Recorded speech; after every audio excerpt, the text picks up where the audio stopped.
नमस्कार, आप देख रहे हैं न्यूज एट 10। मैं हूं आंचल गुलाटी गुंबर। अगले 1 घंटे में हम जानेंगे देश और दुनिया से जुड़ी तमाम बड़ी खबरें। और सबसे बड़ी खबर जो अब हम ट्रैक कर रहे हैं वो है कि आज न्यायमूर्ति DY चंद्रचूड़ को भारत का जो 50वां मुख्य न्यायाधीश है उसके पद पर वो आसीन होंगे। कुछ ही देर में हम उसकी लाइव कवरेज आपको दिखाएंगे, लेकिन सबसे पहले आइए रुक करते हैं सुर्खियों का न्यूज एट 10 में। राष्ट्रपति द्रौपदी मुर्मू आज न्यायमूर्ति DY चंद्रचूड़ को भारत के मुख्य न्यायाधीश के पद की दिलाएंगी शपथ। न्यायमूर्ति DY चंद्रचूड़ होंगे भारत के 50वें मुख्य न्यायाधीश।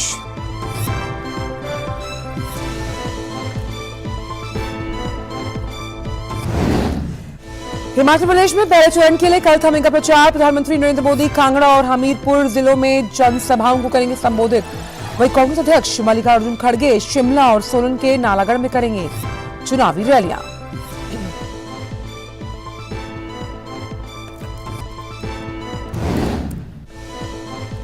गुजरात में भी विधानसभा चुनाव के लिए प्रचार जारी है। आगामी विधानसभा चुनावों के लिए नई दिल्ली में उम्मीदवारों की पहली सूची को अंतिम रूप देने के लिए भाजपा की केंद्रीय चुनाव समिति की बैठक आज।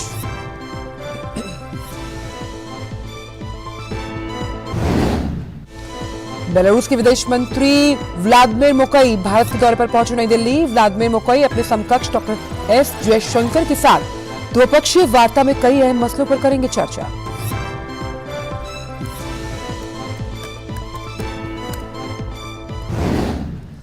दिल्ली NCR समेत पूरे उत्तर भारत में भूकंप के झटके। रिक्टर स्केल पर भूकंप की तीव्रता 6.3। नेपाल में 10 किलोमीटर की गहराई में स्थित था भूकंप का केंद्र। नेपाल में भारी नुकसान का अनुमान। सेना राहत और बचाव कार्य में जुटी। अब तक 6 लोगों के मारे जाने की खबर।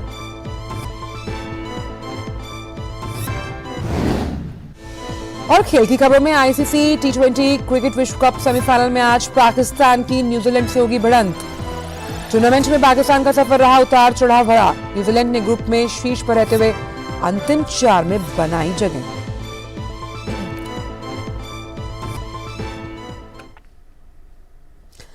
और आइए जान लेते हैं सभी खबरों को विस्तार के साथ। तो जस्टिस DY चंद्रचूड़ देश के 50वें प्रधान न्यायाधीश के तौर पर आज कुछ ही देर में शपथ लेंगे। राष्ट्रपति द्रौपदी मुर्मू जस्टिस चंद्रचूड़ को शपथ दिलाएंगी। उनका कार्यकाल 2 साल का होगा। जस्टिस चंद्रचूड़ को 2016 में सुप्रीम कोर्ट का जज नियुक्त किया गया था, जिससे पहले वो बॉम्बे हाई कोर्ट में जज और इलाहाबाद हाई कोर्ट में मुख्य न्यायाधीश रह चुके थे। जस्टिस चंद्रचूड़ अयोध्या, सबरीमला, निजता का अधिकार, आधार की कानूनी वैधता जैसे अहम मामलों में फैसले लेने वाली जो बेंच थी उसका हिस्सा रहे। जस्टिस DY चंद्रचूड़ 10 नवंबर 2024 तक 2 साल के लिए इस पद पर रहेंगे। आइए चलते हैं इस शपथ ग्रहण समारोह में।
माननीय राष्ट्रपति महोदय, आप आपकी अनुमति हो तो समारोह का शुभारंभ किया जाए।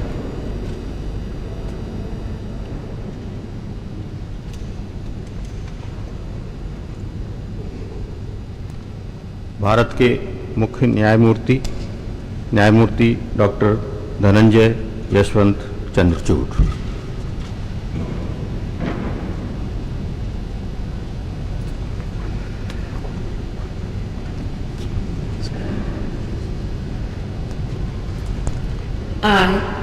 I, Dhananjay Yashwant Chandrachud, having been appointed Chief Justice of the Supreme Court of India, having been appointed as Chief Justice of the Supreme Court of India, do swear in the name of God do swear in the name of God that I will bear true faith and allegiance to the Constitution of India as by law established, that I will bear true faith and allegiance to the Constitution of India as by law established, that I will uphold the sovereignty and integrity of India, that I will uphold the sovereignty and integrity of India, that I will duly and faithfully and to the best of my ability, knowledge and judgment that I will duly and faithfully and to the best of my ability, knowledge and judgment perform the duties of my office without fear and favor, affection or ill will, perform the duties of my office without fear or favor,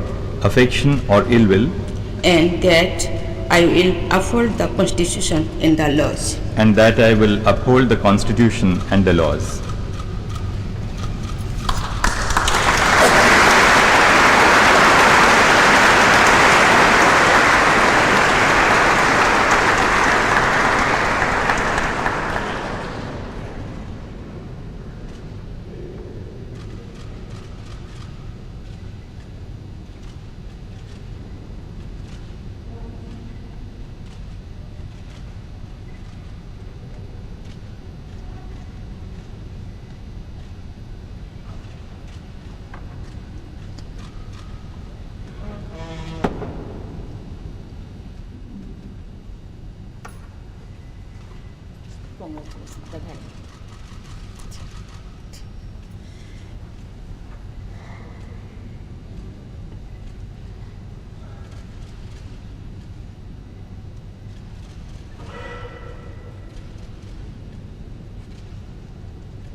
महोदय,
तो आपने देखा कि justice Dhananjay Yashwant Chandrachud 10 नवंबर 2024 तक 2 साल के लिए अब वो चीफ जस्टिस ऑफ इंडिया यानी कि मुख्य न्यायाधीश रहेंगे। 50वें मुख्य न्यायाधीश, जिन्हें शपथ दिलाई गई महामहिम राष्ट्रपति द्रौपदी मुर्मू द्वारा। जस्टिस उदय उमेश ललित का स्थान उन्होंने लिया, जिन्होंने 11 अक्टूबर को जस्टिस डी.वाई. चंद्रचूड़ को अपना उत्तराधिकारी बनाए जाने की सिफारिश की थी। जस्टिस चंद्रचूड़ को जून 1998 में बॉम्बे हाई कोर्ट द्वारा वरिष्ठ अधिवक्ता नामित किया गया था और उसी वर्ष वे अतिरिक्त सॉलिसिटर जनरल नियुक्त किए गए थे। 29 मार्च 2000 से 31 अक्टूबर 2013 तक वे बॉम्बे हाई कोर्ट के न्यायाधीश रहे। उसके बाद उन्होंने इलाहाबाद हाई कोर्ट का मुख्य न्यायाधीश जो पद था उस पर वो आसीन रहे। 13 मई 2016 को उन्हें शीर्ष अदालत के न्यायाधीश के रूप में पदोन्नत किया गया। वे कई संविधान पीठों और ऐतिहासिक फैसले देने वाली सुप्रीम कोर्ट की पीठों का हिस्सा रहे हैं। इनमें अयोध्या विवाद, आईपीसी की धारा 377 के तहत समलैंगिक संबंधों को अपराध की श्रेणी से बाहर करने, आधार योजना की वैधता से जुड़े मामले, सबरीमला मुद्दा, सेना में महिला अधिकारियों को स्थायी कमीशन देने, भारतीय नौसेना में महिला अधिकारियों को स्थायी कमीशन देने जैसे तमाम फैसले शामिल हैं। Justice D.Y.. चंद्रचूड़ के पिता भी सीजीआई रह चुके हैं। 11 नवंबर 1959 को जन्मे जस्टिस चंद्रचूड़ के पिता जस्टिस यशवंत विष्णु चंद्रचूड़ लगभग 7 साल और 4 महीने तक प्रधान न्यायाधीश रहे, जो शीर्ष अदालत के इतिहास में किसी भी सीजीआई का सबसे लंबा कार्यकाल है। वे 22 फरवरी 1978 से 11 जुलाई 1985 तक प्रधान न्यायाधीश थे। Justice D.Y.. चंद्रचूड़ ने राष्ट्रीय राजधानी के सेंट स्टीफन कॉलेज से अर्थशास्त्र में बीए ऑनर्स करने के बाद कैंपस लॉ सेंटर दिल्ली विश्वविद्यालय से एलएलबी किया था। इसके बाद उन्होंने अमेरिका के हार्वर्ड लॉ स्कूल से एलएलएम और न्यायिक विज्ञान में डॉक्टरेट की उपाधि प्राप्त की। तो 50वें मुख्य न्यायाधीश डी.वाई. चंद्रचूड़ और इस न्यायाधीश पद पर आसीन होने से पहले अपने एक साक्षात्कार में डी.वाई. चंद्रचूड़ ने कहा था कि किस तरह से जब हम बात करते हैं व्यक्तिगत गरिमा को बनाए रखने की, उसके साथ साथ सामाजिक एकता पर उनका जोर रहेगा। उनसे यह भी पूछा गया था कि कौन कौन सी अहम चुनौतियां वो देखते हैं इस पद पर आसीन होने के बाद, तो उन्होंने ये कहा था कि खास तौर पे कितना ज्यादा पारदर्शी इस पूरी न्यायिक प्रक्रिया को बनाया जाएगा, उस पर वो ध्यान देंगे, क्योंकि जिस तरह से जिस उत्तराधिकारी के रूप में आज उन्होंने 50वें मुख्य न्यायाधीश की इस पदवी को संभाला है, जिम्मेदारियां बहुत हैं और उन्हीं जिम्मेदारियों का निर्वहन वो कर्तव्य निष्ठा और कर्तव्य परायणता के साथ करेंगे। तो देश के नए सीजीआई बने हैं डी.वाई. चंद्रचूड़, और सबसे अहम बात यहां पर यह है कि किस तरह से justice delayed is justice denied, यानी कैसे फास्ट ट्रैक कोर्ट्स और कैसे इस न्यायिक प्रक्रिया को और त्वरित बनाया जाएगा, उस पर उन्होंने कहा कि ध्यान देने की जरूरत है, जिसमें हमें सामाजिक एकता और व्यक्तिगत गरिमा को साथ लेकर चलना है। इसका जिक्र उन्होंने किया और मुख्य न्यायाधीश यू ललित की उन्होंने जगह ली। कई अहम संवैधानिक जो पीठे या फिर हम बेंचेस की बात करते हैं, जो कई अहम फैसले लिए गए, उनमें रहे डी.वाई. चंद्रचूड़ और उस लिहाज से कई अहम फैसले उन्होंने दिए हैं। आगामी जो उनका कार्यकाल है वो 10 नवंबर 2024 तक होगा और जस्टिस यू ललित का जो कार्यकाल था वो कल खत्म हुआ। सबसे अहम बात यह है कि 2016 में सुप्रीम कोर्ट के जज का पदभार संभाला था जस्टिस डी.वाई. चंद्रचूड़ ने, और जैसा कि हमने आपको बताया कि डी.वाई. चंद्रचूड़ के पिता भी मुख्य न्यायाधीश रह चुके हैं और सबसे लंबे समय तक काम किया है उन्होंने इस पद पर। तो जो अहम कई फैसले जिनमें शामिल रहे डी.वाई. चंद्रचूड़ वो थे सबरीमला, समलैंगिकता, आधार और अयोध्या से जुड़े कई बड़े खास मामलों में जज रह चुके हैं 50वें मुख्य न्यायाधीश डी.वाई. चंद्रचूड़। तो आइए इस बड़ी खबर के बाद आइए अब रुक करते हैं कुछ सियासत से जुड़ी खबरों को और बात करते हैं चुनावों से जुड़ी हुई। हिमाचल प्रदेश में पहले चरण के लिए चुनाव प्रचार कल थम जाएगा। सभी दलों ने अपनी पूरी ताकत झोंक दी है। प्रचार के आखिरी पड़ाव में प्रधानमंत्री नरेंद्र मोदी आज चुनावी जनसभाओं को संबोधित करेंगे। प्रधानमंत्री कांगड़ा और हमीरपुर जिलों में जनसभाओं को संबोधित करेंगे। पीएम पहली जनसभा कांगड़ा जिले में, जबकि दूसरी हमीरपुर जिले में सुजानपुर में दोपहर तकरीबन 12:30 बजे करेंगे। वहीं कांग्रेस के राष्ट्रीय अध्यक्ष मल्लिकार्जुन खड़गे भी आज शिमला और सोलन के नालागढ़ में चुनावी जनसभाओं को संबोधित करेंगे। वहीं भाजपा, कांग्रेस, आम आदमी पार्टी, आप सहित क्षेत्रीय दल चुनावी मैदान में पूरा पसीना बहा रहे हैं। कांग्रेस और आम आदमी पार्टी ने भी मतदाताओं को रिझाने के लिए एड़ी चोटी का जोर लगा दिया। कांग्रेस और आम आदमी पार्टियों के प्रचारक जनसभाओं को संबोधित कर अपने पक्ष में वोट मांगते हुए दिखाई दिए। वहीं आम आदमी पार्टी भी विधानसभा चुनाव के लिए डोर टू डोर कैंपेन के तहत जनसंपर्क साध रही है। हिमाचल प्रदेश में चुनाव प्रचार कल शाम समाप्त हो जाएगा। इसके बाद जनसभा और अन्य अभियान बंद, सिर्फ घर घर जाकर प्रचार किया जा सकेगा। आपको बता दें कि हिमाचल प्रदेश की सभी 68 विधानसभा सीटों के लिए 12 नवंबर को मतदान होगा। परिणाम 8 दिसंबर को घोषित किए जाएंगे। पिछले 3 दशकों में राज्य में सत्ता परिवर्तन हुआ है। इस बार चुनावी मुकाबला त्रिकोणीय होने की संभावना है, क्योंकि आम आदमी पार्टी भी भाजपा और कांग्रेस के साथ चुनावी मैदान में ताल ठोक रही है। और कांगड़ा से ही जुड़ रहे हैं हमारे संवाददाता उर्मिलेश। उर्मिलेश, तो आज प्रधानमंत्री करने वाले हैं वहां पर चुनावी जनसभा, और हम जानते हैं कि बस एक दिन ही बाकी रह गया है और चुनाव प्रचार फिर थम जाएगा और फिर सिर्फ डोर टू डोर कैंपेनिंग कर पाएंगे प्रत्याशी। जी आंचल, बिल्कुल। बस ये कहे कि आज से जो है हिमाचल विधानसभा का जो रण है वो रण का काउंटडाउन शुरू हो गया है। लिहाजा 10 तारीख को शाम को 5 बजे तमाम जो शोरगुल है, चुनावी शोरगुल, वो थम जाएगा। आंचल, जैसे कि आपने भी दर्शकों को बताया कि आज जो है प्रधानमंत्री नरेंद्र मोदी की हिमाचल में 2 सभाएं हैं, जिनमें से एक कांगड़ा में है और एक हमीरपुर में है। ये जो है रैली जो है तमाम जो भारतीय जनता पार्टी का प्रचार प्रसार है उसको धार देने के लिए ये रैली यहाँ पर प्रधानमंत्री नरेंद्र मोदी कर रहे हैं। साथ ही अगर बात की जाए कांग्रेस के राष्ट्रीय नवनियुक्त जो अध्यक्ष है मल्लिकार्जुन खड़गे, वो भी यहाँ पर जो है मंगलवार को पहुंच गए थे। लिहाजा उनके भी आज जो है जनसभाएं और जनसंपर्क अभियान का उनका कार्यक्रम प्रस्तावित है।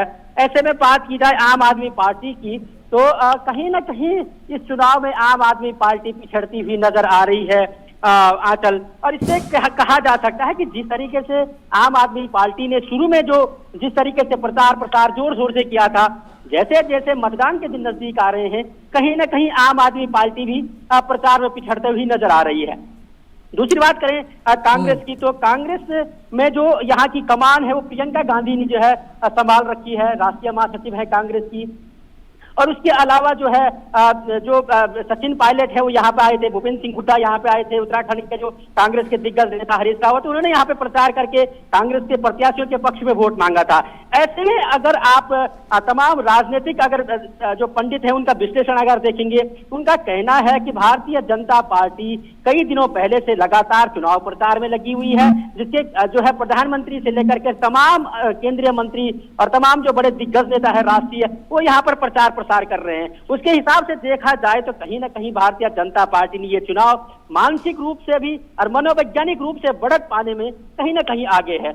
और जहां तक बात की जाए आंचल, कांग्रेस कह रही है कि हम परंपरा जारी रखेंगे, वहीं भारतीय जनता पार्टी का कहना है कि हम रिवाज बदलेंगे। तो आने वाले जो 12 तारीख होगी वहां पर हिमाचल के जो जागरूक मतदाता हैं उनका देखना होगा। लेकिन इस बीच एक बड़ा घटनाक्रम ये हुआ है आंचल कि जो कांग्रेस के कई जो नेता हैं उन नेताओं ने जो है कुछ दिन पहले ही, मतदान से कुछ दिन पहले ही भारतीय जनता पार्टी का दामन थाम लिया है। ऐसे में कह सकते हैं कि कहीं ना कहीं भारतीय जनता पार्टी अपने जो सारे समीकरण हैं उन समीकरणों की बिसात बिछा रही है। ऐसे में कांग्रेस भी कहीं ना कहीं 19 और 20 दिखाई दे रही है। तो अब देखना होगा कि इस पूरे चुनाव में जब चुनावी रण जो है 12 तारीख को तमाम जागरूक मतदाता वोट डालेंगे, ऐसे में देखना होगा कि 8 तारीख दिसंबर को जो परिणाम आएगा उस परिणाम में क्या कुछ होगा, परंपरा जारी रहेगी या रिवाज बदलेगा आंचल।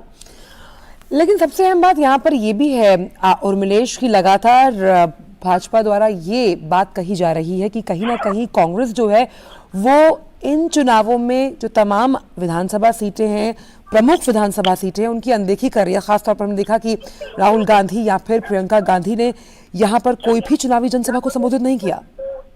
नहीं, जिस तरीके से कि केंद्रीय मंत्री स्मृति ईरानी और जो भारतीय जनता पार्टी के कद्दावर नेता है रविशंकर प्रसाद, उन्होंने कांग्रेस के जो राष्ट्रीय नेता है राहुल गांधी, उन पर कहीं ना कहीं हिमाचल प्रदेश की अनदेखी का जो आरोप लगाया है।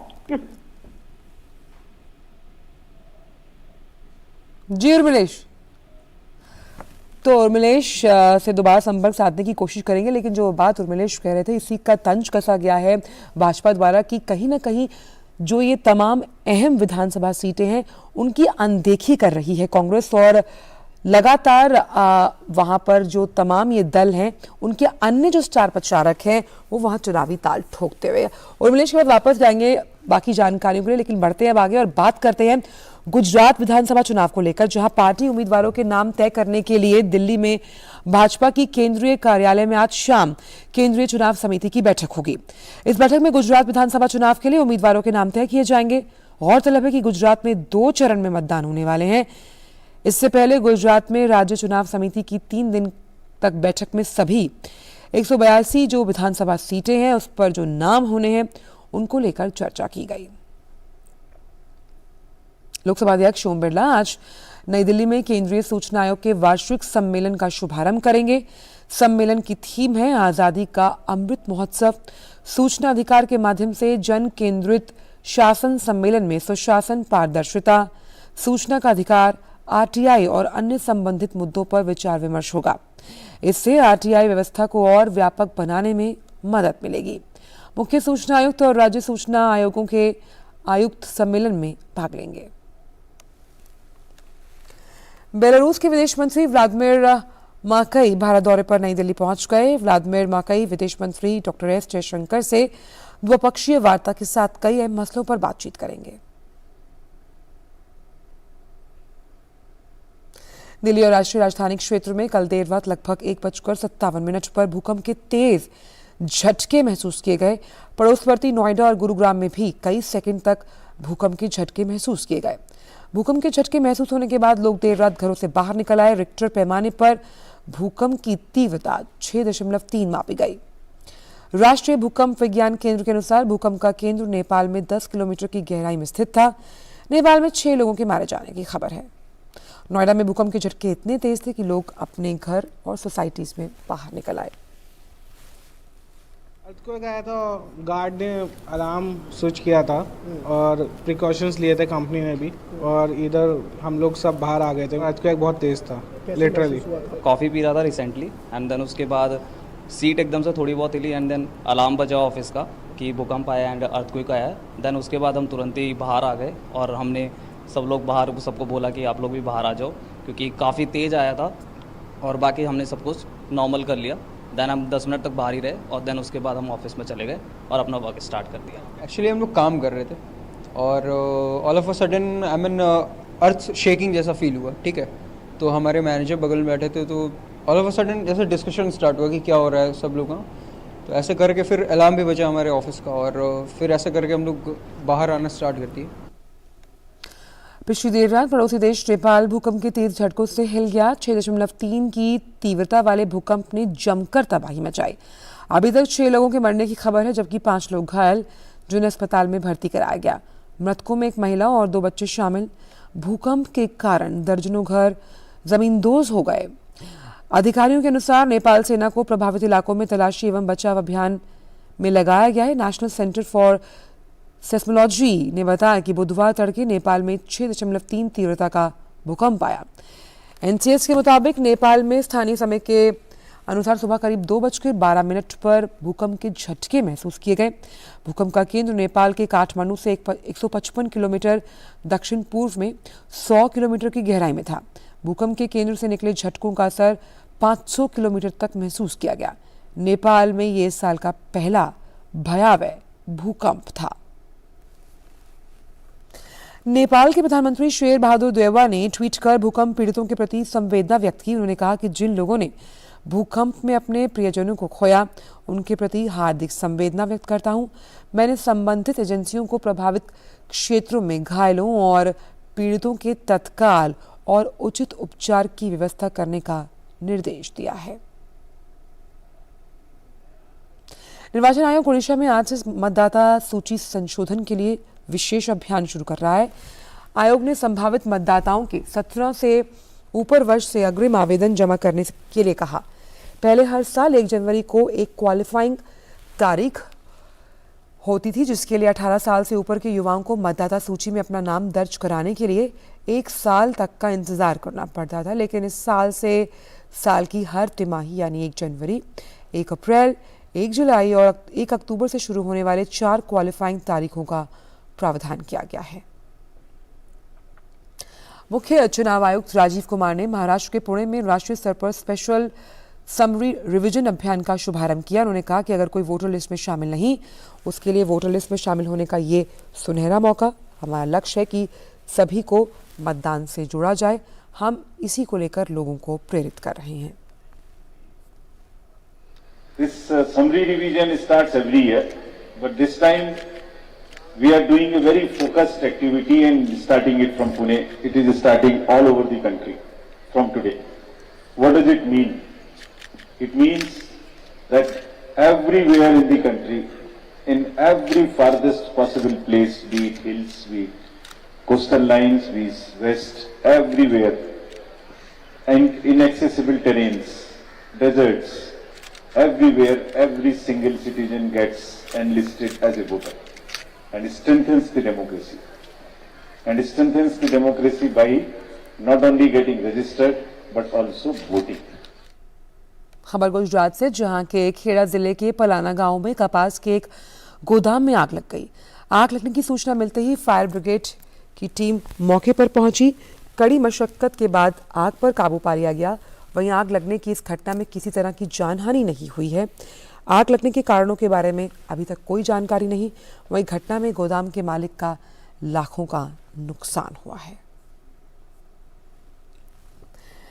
हिमराज हिमालय के अंचल में फैला हुआ उत्तराखंड प्रदेश अपने गगनचुंबी हिम शिखरों के लिए प्राचीन काल से ही प्रकृति के प्रेमियों, पवित्र तीर्थ स्थलों, शांति और तपो साधना के लिए प्रसिद्ध रहा है। उत्तराखंड 9 नवंबर 2000 को भारत के 27वें राज्य के रूप में अस्तित्व में आया।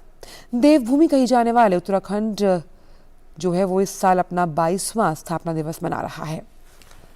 वर्षगांठ के अवसर पर मुख्यमंत्री आवास सहित उत्तराखंड के सरकारी जो भवन है उन्हें लाइट्स के साथ सजाया गया है।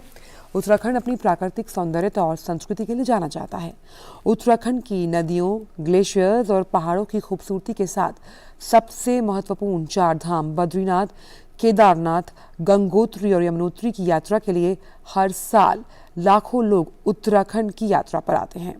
22वें स्थापना दिवस के अवसर पर प्रदेश के कई जिलों में भव्य कार्यक्रम आयोजित किए जाएंगे। प्रधानमंत्री नरेंद्र मोदी ने उत्तराखंड के स्थापना दिवस पर राज्य को जो लोग हैं उन्हें शुभकामनाएं दी। उन्होंने ट्वीट कर कहा, उत्तराखंड के लोगों को राज्य स्थापना दिवस की बधाई। ये राज्य प्रकृति और आध्यात्म से जो निकटता होती है उससे जुड़ा है। इस राज्य के लोग राष्ट्र निर्माण में कई क्षेत्रों में अभूतपूर्व योगदान दे रहे हैं। आने वाले वर्षों में उत्तराखंड प्रगति करता रहे।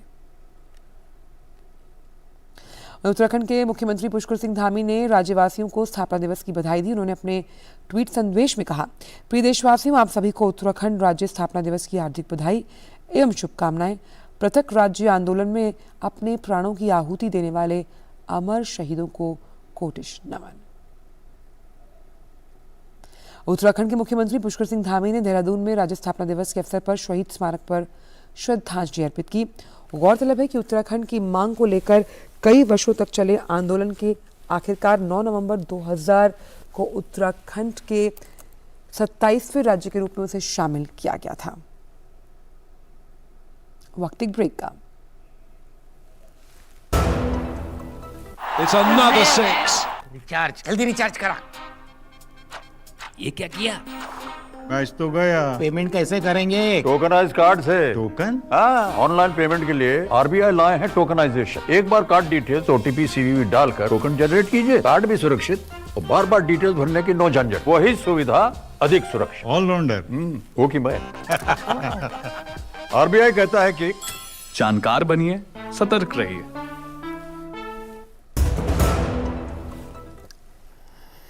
ब्रेक के बाद सभी का स्वागत और अब बात करते हैं एयर क्वालिटी इंडेक्स को लेकर। दिल्ली एनसीआर में वायु गुणवत्ता की स्थिति अब भी खराब श्रेणी में बनी हुई है। वहीं बढ़ते प्रदूषण के कारण सुबह और शाम के समय लोगों को सांस लेने में दिक्कतों का सामना करना पड़ रहा है।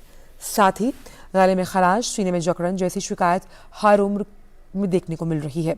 System of air quality and weather forecasting and research के अनुसार दिल्ली में आज वायु गुणवत्ता सूचकांक यानी कि AQI 339 दर्ज किया गया, जो कि बेहद खराब श्रेणी में है। वहीं नोएडा में AQI 371, गुरुग्राम में 338 दर्ज किया गया।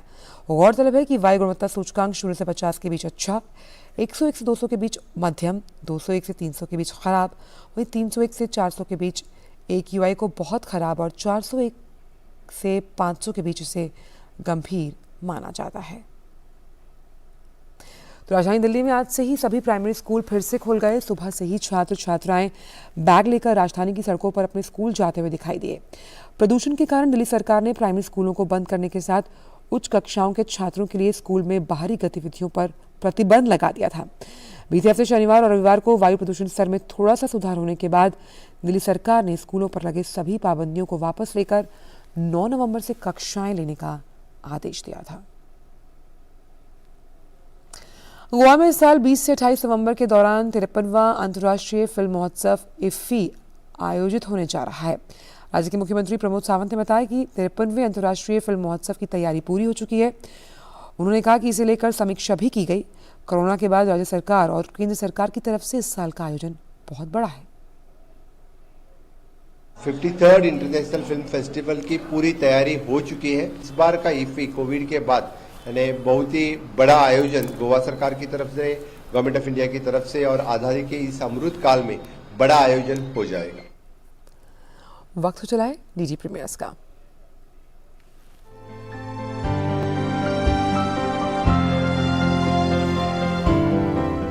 नमस्कार, डीडी प्रीमियर्स देख रहे हैं आप और आपके साथ मैं हूं शहला निगार। अपने इस खास प्रोग्राम में हम बात करते हैं दूरदर्शन के विभिन्न नेटवर्क्स पर प्रसारित होने वाले शानदार धारावाहिकों की।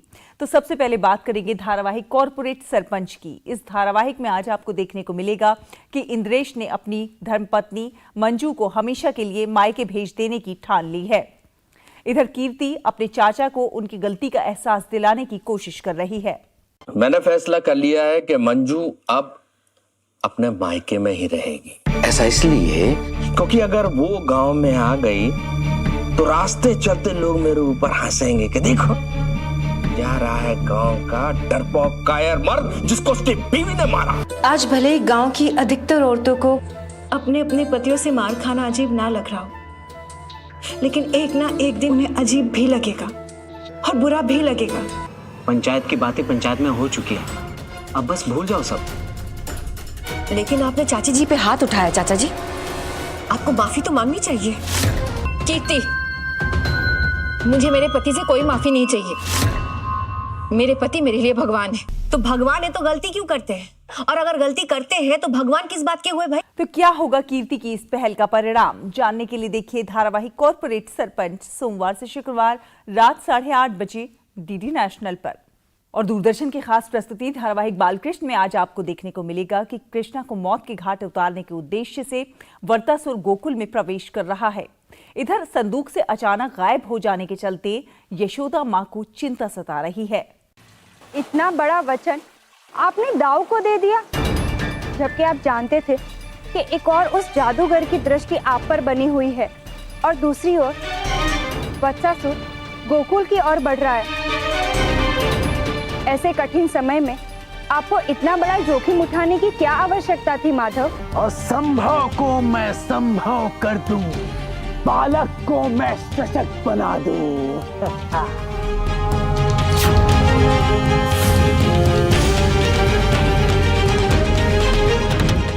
असंभव? बच्चा कहाँ गया? तुमने तो बोला था कि तुम कान्हा को खरगोश बनाओगे और फिर तुमने ये भी बोला था कि तुम उसका वास्तविक रूप लेके आओगे, लेकिन ये पेटी तो खाली है। तो अब आगे क्या होगा जानने के लिए देखिए धारावाहिक बालकृष्ण सोमवार से शुक्रवार रात 9 बजे डीडी नेशनल पर। तो दूरदर्शन के विभिन्न नेटवर्क्स पर प्रसारित होने वाले इन शानदार धारावाहिकों का आप उठाते रहिए आनंद। हमें दीजिए अनुमति। नमस्कार।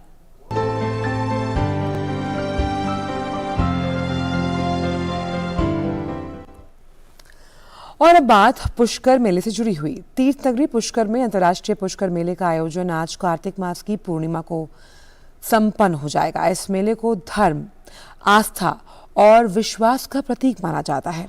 इसके साथ ही स्थानीय अर्थव्यवस्था को भी पहिए लग जाते हैं। हमारे संवाददाता मंजू मीना की ये खास रिपोर्ट। आज हम आपको लेकर आए हैं विश्व प्रसिद्ध पुष्कर मेले में। पुष्कर मेला पूरे विश्व में अपनी अद्भुत छटा के लिए विख्यात है। आज हम खड़े हैं वराह घाट पर, जो यहाँ पर स्थित 52 घाटों में से एक घाट है। पुष्कर मेला कार्तिक मास की एकादशी से लेकर पूर्णिमा तक लगता है और यहाँ पर पूरे विश्व से देसी विदेशी सैलानी आते हैं और विभिन्न प्रकार की प्रतियोगिताओं और सांस्कृतिक आयोजनों का लाभ उठाते हैं। यहाँ की धार्मिक मान्यता बेहद महत्वपूर्ण है। कार्तिक मास में लोग यहाँ पर आते हैं, दीपदान करते हैं और स्नान करते हैं।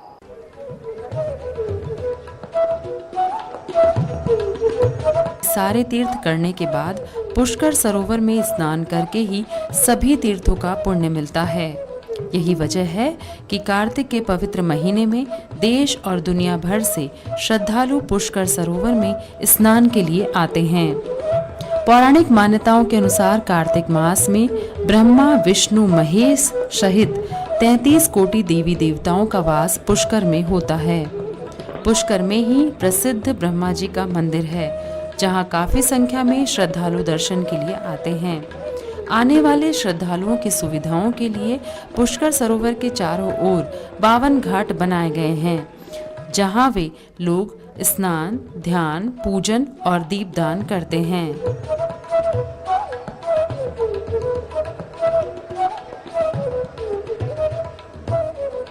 जे परशु आयाचा काती नावाचा मे थोडे थोडे नुआयचा सदा यावाचा धर्म पूर्ण कर बाबिणी धर्म कराचा सदा यावाचा मे। श्रद्धा के साथ साथ पुष्कर पर्यटकों के बीच काफी लोकप्रिय है। देश के अलग अलग प्रदेशों के साथ दुनिया भर के हजारों सैलानी पुष्कर मेले और यहाँ की रंग बिरंगी लोक संस्कृति का आनंद लेने आते हैं।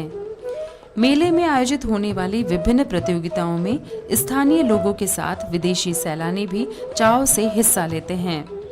विदेशी पर्यटक मेले में परंपरागत खेल जैसे मटकी रेस, सितौलिया, लंगड़ी टांग, पतंगबाजी और मूंछों की प्रतिस्पर्धा में बड़ी प्रसन्नता के साथ भाग लेते देखे जा सकते हैं।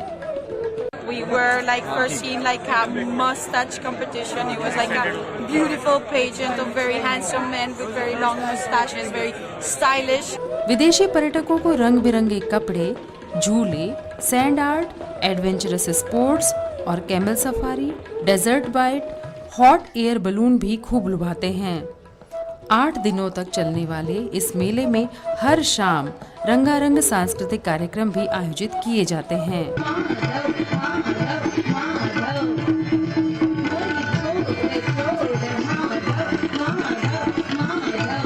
The main thing here for me is very interesting, the lake, because it's very holy place and I can see many sadhus.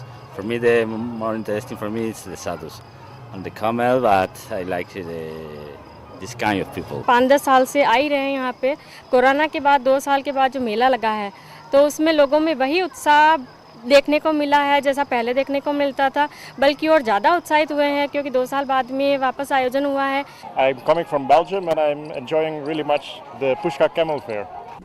हालांकि इस वर्ष पशुओं में फैली बीमारी के कारण पशु मेले को स्थगित करना पड़ा। इसकी वजह से पशुपालकों में खासी निराशा भी देखी गई।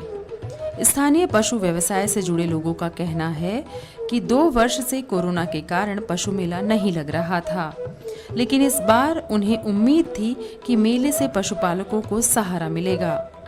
परंतु कुछ तो लंपी और कुछ प्रशासन की लापरवाही के कारण इस वर्ष भी पशुपालकों को निराशा हाथ लगी। इसी मारे बता रहे हैं कि हमारा मेला हमेशा बढ़ता है, वो इस वजह से नहीं मिला। घोड़े के अंदर बेहमारी चलती है, वो आदमी में लग सकती है क्या? अरे घोड़े नागौर से, भीलवाड़े से सब जगह आते हैं, इस वजह से पशु मेला नहीं बढ़ सका। अरे लोग बागों ने मना कर दिया, सरकार ने मना कर दिया। इस बार का जो पुष्कर का अंतर्राष्ट्रीय जो वैसे ये मूलतः पशु मेला होता है, लेकिन इस बार से राज्य सरकार ने जो पशु में घोड़ों में ग्लैंडस बीमारी और गायों में जो लंपी वायरस के कारण से इस मेले को स्थगित कर दिया है। लेकिन क्योंकि कोरोना का जो 2 साल का भयंकर पीरियड था, उस पीरियड के बाद में लोगों की इस बार ज़्यादा आने की संभावना थी। इस कारण हमने उनके एंटरटेनमेंट के लिए 7 दिन का 1 नवंबर से लेकर 7 नवंबर तक सांस्कृतिक गतिविधियां रखी। इस बार पशु मेला निरस्त होने के कारण से जो लोग और पर्यटक जो आने की संभावना था वो काफ़ी कम आई, क्योंकि जो फॉरेनर्स हैं वो मूलतः इन पशुओं को, ऊँट और घोड़ों को देखने के लिए ही आते हैं। तीर्थकर नगरी पुष्कर में होने वाला ये मेला आस्था, श्रद्धा और विश्वास का अनूठा प्रतीक है। लाखों सैलानी यहाँ आते हैं और लुत्फ उठाते हैं थार मरुस्थल की इस अनुपम संस्कृति का। हालांकि इस वर्ष लंपी वायरस की वजह से पशु मेला स्थगित होने के कारण लोगों में थोड़ी निराशा भी है। इसके बावजूद कार्तिक मास के अंदर लोग आ रहे हैं और लाभ उठा रहे हैं। दूरदर्शन के लिए पुष्कर से मैं मंजू मीना, कैमरामैन शिखा शर्मा के साथ। और कहते हैं कि एक शिक्षक एक छात्र के जीवन में बेहद महत्वपूर्ण भूमिका निभाता है।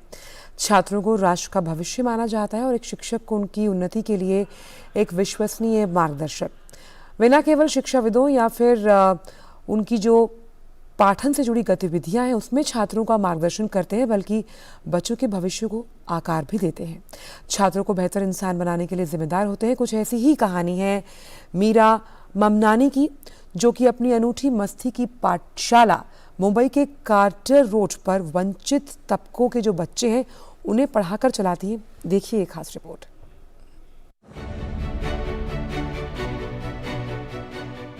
प्रत्येक फूल के खिलने के लिए व्यक्तिगत ध्यान और देखभाल की जरूरत होती है। मीरा ममनानी इसी में विश्वास करती हैं और इसीलिए 78 वर्षीय मीरा पिछले 22 वर्षों से कार्टर रोड पर बच्चों के लिए मस्ती की पाठशाला चला रही हैं। हर रविवार सुबह 6 बजे डांडा और हनुमान नगर की झुग्गियों से 250 से अधिक बच्चे कार्टर रोड पर पढ़ने के लिए आते हैं। 5 बच्चों के साथ शुरू हुई ये पहल रंग ला रही है और आज उनसे पढ़ने बड़ी संख्या में बच्चे आते हैं।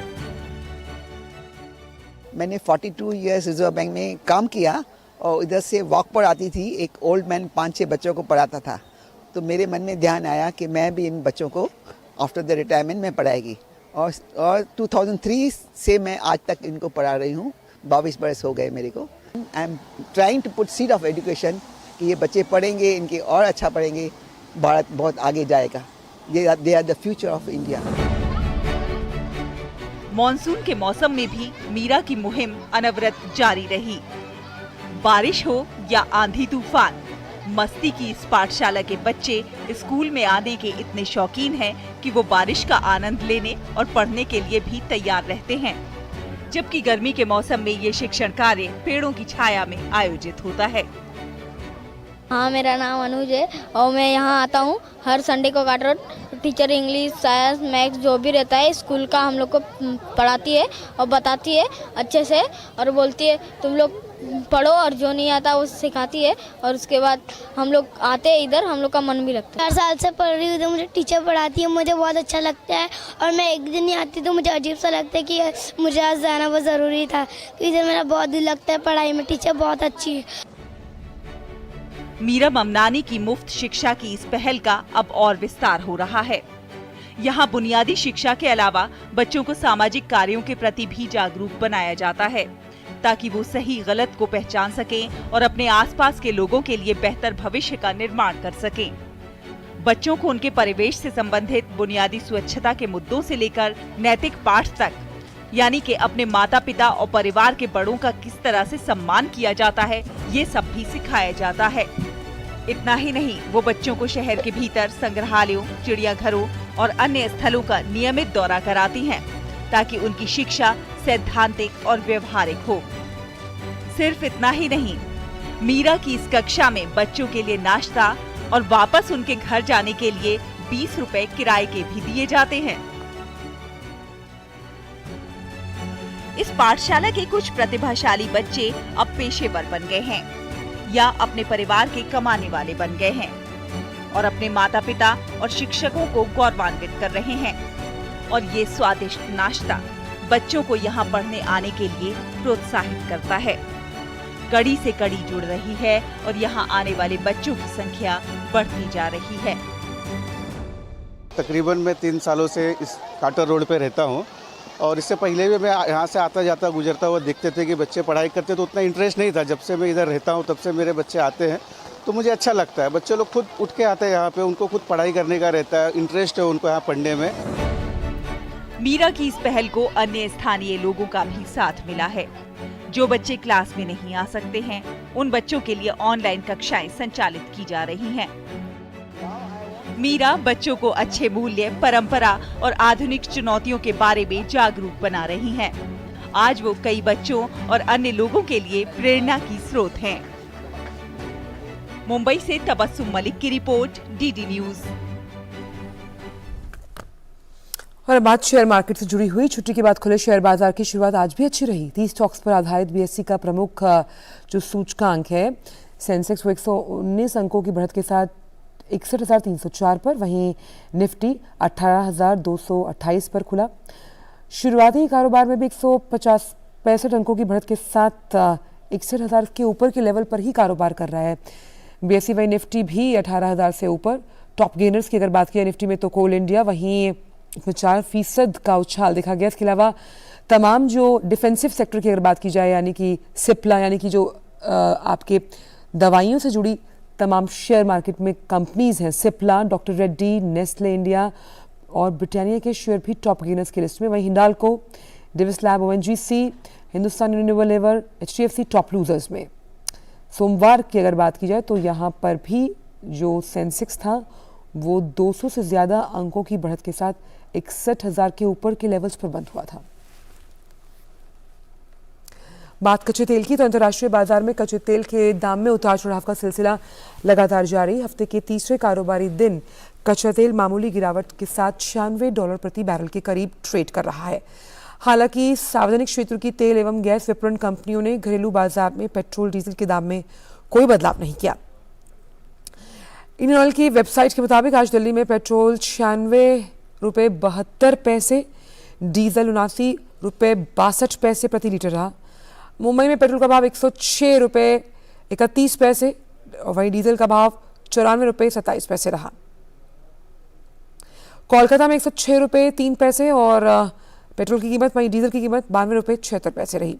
इस तरह चेन्नई में पेट्रोल की कीमत ₹102.63 प्रति लीटर और वहीं डीजल की ₹94.24 प्रति लीटर। उल्लेखनीय यह है कि अंतर्राष्ट्रीय बाजार में कच्चे तेल का भाव मामूली गिरावट के साथ $96 प्रति बैरल के स्तर पर। हफ्ते के तीसरे कारोबारी दिन ब्रेंट क्रूड जो है वो $95 प्रति बैरल के आसपास ट्रेड कर रहा है और वेस्ट टेक्सास इंटरमीडिएट यानी WTI भी रखकर $88.53 प्रति बैरल पर। आइए आपको सीधे लिए चलते हैं नई दिल्ली के विज्ञान भवन, जहां केंद्रीय मंत्री जितेंद्र सिंह केंद्रीय सूचना आयोग के 15वें वार्षिक सम्मेलन को संबोधित कर रहे हैं।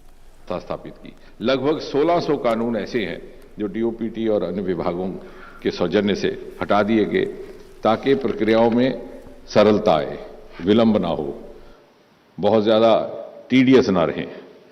इसी प्रकार हमारा ग्रीवेंस सेल था। जब ये सरकार आई 2014 में तो मात्र 2 लाख शिकायतें दर होती थी पूरे साल में।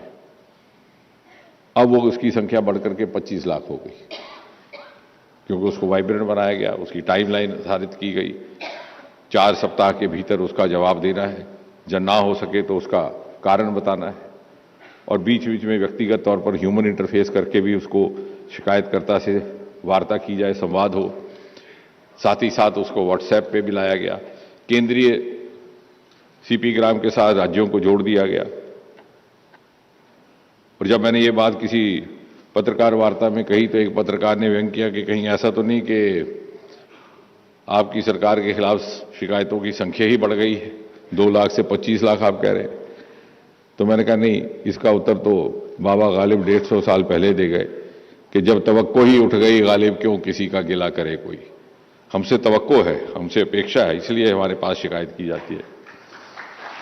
क्योंकि और ये मैं मात्र कहने के लिए नहीं कह रहा, 2014 में जब ये सरकार आई तो बहुत कई बार खेद होता था देख करके, बहुत सारे राज्यों के ग्रीवेंस सेल वेबसाइट्स बने थे लेकिन they had not been visited for years together. 2-2 साल किसी अधिकारी ने वेबसाइट खोला ही नहीं था देखने को वहां कोई शिकायत दर्ज हुई है। अब जब से उसका केंद्रीकरण हुआ है, जो सेंट्रल सीपी ग्राम, और इसलिए सेंट्रल विजिलेंस कमीशन के मैनुअल तैयार किए जा रहे हैं। अब आप ये पूछेंगे कि ये सब बातें मैं क्यों कर रहा हूं, समारोह तो इंफॉर्मेशन कमीशन का, तो ये सारी गिनाने की क्या आवश्यकता है। अब विज्ञान के विद्यार्थी होने के नाते हमें बताया गया बिना तर्क के, बिना रैशनल के बात ना की जाए। इसके पीछे एक छोटा सा निवेदन है इन सब बिंदुओं को गिनवाने का, कि क्या ऐसा संभव है कि हम आरटीआई दर्ज करने से पहले थोड़ा सा अध्ययन कर लें, थोड़ा सा होमवर्क कर लें, थोड़ी सर्च कर लें, ये देख लें कि जिस सूचना के लिए हम आरटीआई दायर कर रहे हैं कहीं ना कहीं वो किसी न किसी वेबसाइट पर या पोर्टल पर ऑलरेडी अवेलेबल तो नहीं है। कहीं उत्साहित होकर के हमने जल्दबाजी में तो नहीं आरटीआई दायर कर दिया। और क्या ये मुमकिन है कि हम थोड़ा सा और अध्ययन करके ये भी देख सकें कि क्या इसी सूचना के लिए पहले कुछ हाल ही में तो नहीं आरटीआई दर्ज की गई थी जिससे उत्तर आ गया हो। और ये इसलिए नहीं कि आरटीआई का हमें स्वागत नहीं है, ऐसा कहने से कुछ लोग नाराज भी हो सकते हैं। निवेदन सिर्फ यह है कि उससे जितना कम हमारे ऊपर लोड रहेगा कमीशन, उनके आउटकम्स उतने अच्छे होंगे, उनकी परफॉर्मेंस ज़्यादा अच्छी होगी। और इसलिए कुछ इस प्रकार का विचार करना भी मुझे लगता है कहीं ना कहीं किया जाए तो इसमें कोई हर्ज नहीं है। तो आप सुन रहे थे नई दिल्ली के विज्ञान भवन से, जहां केंद्रीय मंत्री जितेंद्र सिंह केंद्रीय सूचना आयोग के 15वें वार्षिक सम्मेलन को संबोधित कर रहे थे। उन्होंने साफ तौर पर बोला कि सरकार से लोगों को काफ़ी उम्मीदें हैं और यहाँ जो विषय था वो था सूचना अधिकार के माध्यम से जन केंद्रित शासन कैसे। उन्होंने कहा क्योंकि ये जो ग्रीवियंस सेल है इस पर जिम्मेदारी बहुत है, लगातार कई आरटीआई आती हैं, तो जब भी आप आरटीआई फाइल करें तो कृपया करके थोड़ा सोचें, अध्ययन करें कि जो आरटीआई फाइल करने जा रहे हैं क्या कहीं पहले तो ये आरटीआई फाइल नहीं हो चुकी या नहीं। अब बात करते हैं COP27 की। मिस्र के शर्म अल शेख में चल रहे अंतर्राष्ट्रीय जलवायु परिवर्तन सम्मेलन में ग्लोबल वार्मिंग के लिए गरीब देशों ने धनी राष्ट्रों और तेल कंपनियों को जिम्मेदार ठहराते हुए कहा कि प्रदूषकों को जलवायु परिवर्तन के लिए उन्हें हर्जाना देना होगा, यानी भुगतान करना होगा।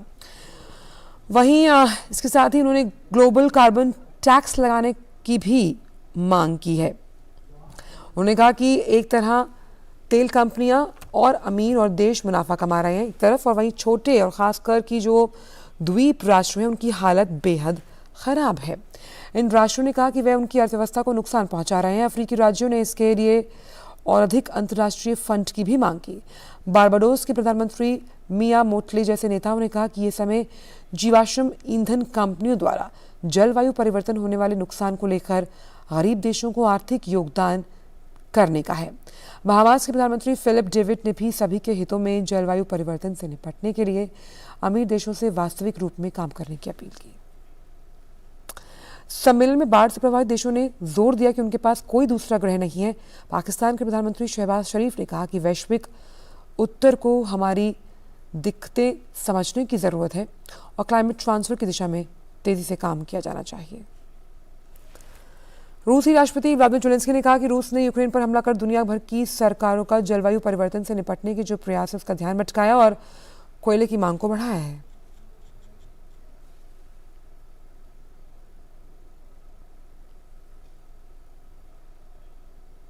केंद्रीय पर्यावरण, वन एवं जलवायु परिवर्तन मंत्री भूपेंद्र यादव ने मिस्र में आयोजित COP27 में मैंग्रोव अलायंस फॉर क्लाइमेट के शुभारंभ के मौके पर कहा कि वृक्ष आवरण के माध्यम से साल 2030 तक भारत 2.5 से 3 बिलियन टन कार्बन सिंक करने के लिए प्रतिबद्ध।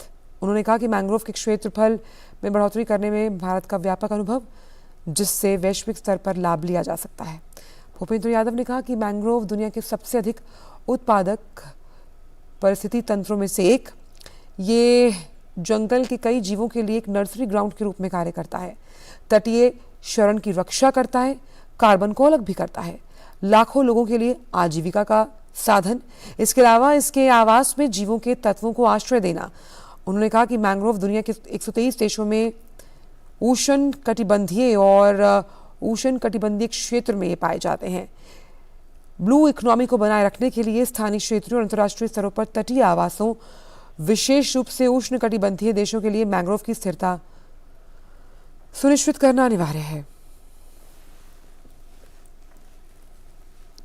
अमेरिकियों ने मंगलवार को मध्यावधि चुनाव के लिए मतदान किए जा रहे जो निर्धारित प्रतिनिधि सभा हैं उसके साथ साथ सेनेट में बनी अमेरिकी कांग्रेस को कौन नियंत्रित करेगा।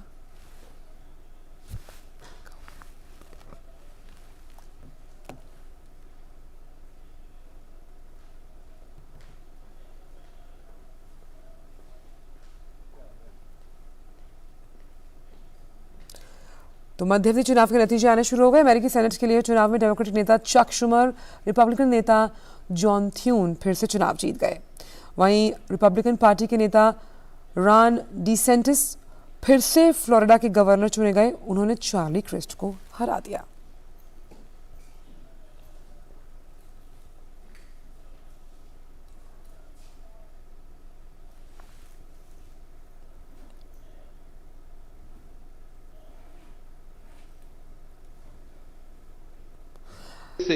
आइए उसी के लिए चलते हैं नई दिल्ली के विज्ञान भवन, जहां लोकसभा अध्यक्ष ओम बिरला केंद्रीय सूचना के 15वें वार्षिक सम्मेलन को संबोधित कर रहे हैं। और पारदर्शिता से बनाएं, जवाबदेही से बनाएं, ताकि देश के हर नागरिक को सशक्त कर सके, मजबूत कर सके, शासन और प्रशासन में पारदर्शिता ला सके, जवाबदेही ला सके।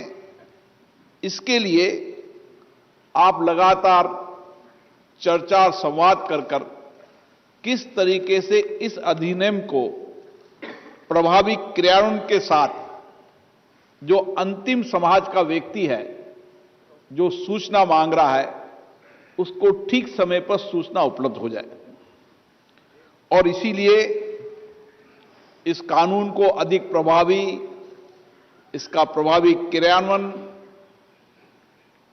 करने के बारे में आज 3 विषयों पर आप व्यापक चर्चा करेंगे, संवाद करेंगे और उसके साथ साथ नागरिकों को अधिक सशक्त करते हुए उसको त्वरित गति से किस तरीके से सूचना उपलब्ध कराई जा सकती, इस विषय पर आप चर्चा संवाद करेंगे। साथियों, इस देश के अंदर हमने 75 वर्ष की लोकतंत्र की यात्रा के अंदर एक बहुत बड़ी उपलब्धि प्राप्त की है। इस 75 वर्ष की लोकतंत्र की यात्रा में हमने देश में सामाजिक आर्थिक परिवर्तन कर देश को एक सशक्त राष्ट्र बनाया है। कानून का शासन हो, शासन और प्रशासन की जवाबदेही हो, शासन में पारदर्शिता आए, इसके लिए समय समय पर जब जब आवश्यकताएं महसूस हुई, उस समय भारत की संसद ने कानून बनाए, राज्य की विधानसभाओं ने कानून बनाए और एक कानून और अधिनियम के माध्यम से आम जनता को अधिकार मिले, कानून का शासन हो, जनता का शासन हो। इसके लिए ये कानून भी जो पारित हुआ, ये अपने आप में शासन प्रशासन में जवाबदेही पारदर्शी करने के लिए एक महत्वपूर्ण कानून है और इसका मूल लक्ष्य था नागरिकों को सशक्त बनाना, कार्यप्रणाली को पारदर्शिता बनाना, जवाबदेही बनाना, भ्रष्टाचार को रोकना और लोकतंत्र सही मायने में जनता के हाथों में हो। इसके लिए आज भी ये कानून प्रभावी है और इसीलिए इस कानून के आने के बाद आपने 14वें अधिवेशन तक व्यापक चर्चा की, संवाद की। आज आप डिजिटल के युग में ई गवर्नेंस के माध्यम से सूचना त्वरित पहुंचाने का काम कर रहे हैं। सूचने वाला प्राप्त करने वाला व्यक्ति भी देश के किसी गांव ढानी से डिजिटल के इस युग में अपनी सूचनाएं प्राप्त करने का अधिकार है।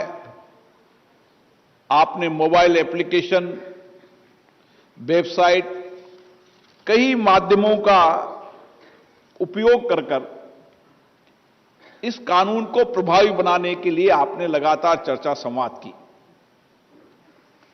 आज भी देश भर से आप लोग यहां पर आए हुए हैं और यही चर्चा करेंगे, संवाद करेंगे, ताकि देश की जनता के अंदर जो शिकायत प्रणाली वह सशक्त हो, प्रभावी हो, शासन में जनता का विश्वास हो, भरोसा हो, प्रशासन के अंदर पारदर्शिता है, जवाबदेही आए, ताकि हम किस तरीके से एक बेहतर शासन चला सकते हैं। और इसके लिए मुझे लगता है कि सूचना का अधिकार अधिनियम का अगर प्रभावी तरीके से उपयोग करें तो हम एक पारदर्शी शासन का जो लक्ष्य सरकार का है, जो माननीय प्रधानमंत्री का विजन है, माननीय प्रधानमंत्री का संकल्प है कि देश को अगर विकसित राष्ट्र बनाना है तो हमें भ्रष्टाचार मुक्त भारत बनाना पड़ेगा।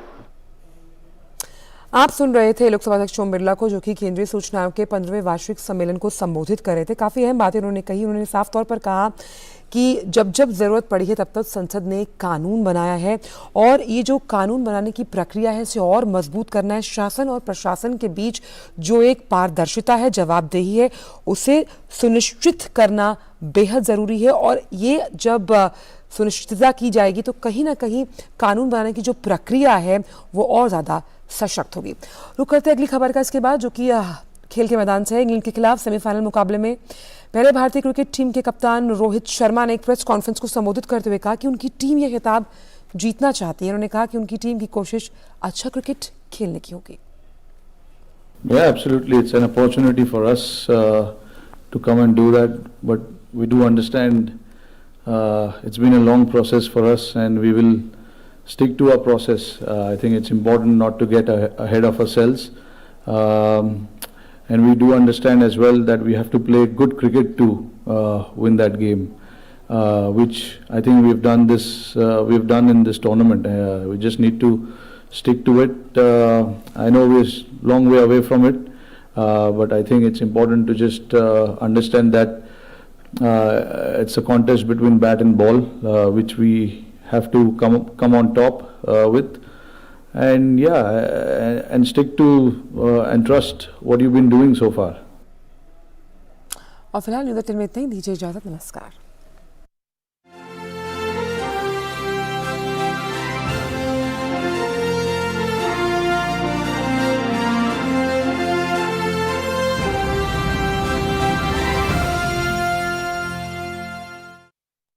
Nail content